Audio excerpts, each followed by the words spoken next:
Hello everyone, daily concept में आज हमारे दो कॉन्सेप्ट और पढ़ेंगे। क्या है मेरा? Distance of a point from a line.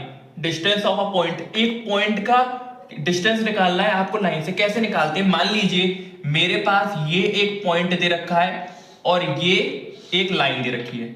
इस पॉइंट का कोऑर्डिनेट है x1, y1, x1, y1 और ये जो लाइन है इसकी इक्वेशन है ax प्लस by प्लस का c इक्वल्स टू 0।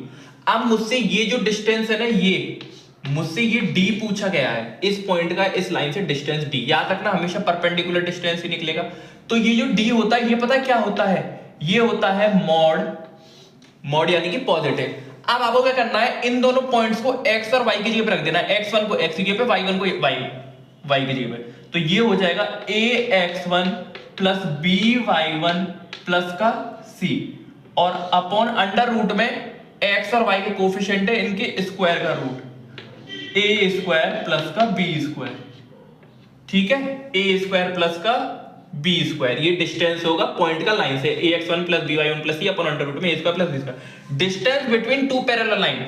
मान लीजिए एक लाइन आपको ये दे रखी है a1x प्लस b1y प्लस का c1 इक्वल्स टू 0। याद रखना पैरेलल लाइन में क्या होता है, ये वाला पार्ट सेम होता है a1x प्लस b1y प्लस ये वाला पार्ट जो होता है ना पैरेलल लाइन, अगर ये दोनों, तो ये वाला पार्ट दोनों में सेम होता है, ये वाला डिफरेंट होता है। अगर ये c1 है तो ये c2 होगा इक्वल्स टू 0।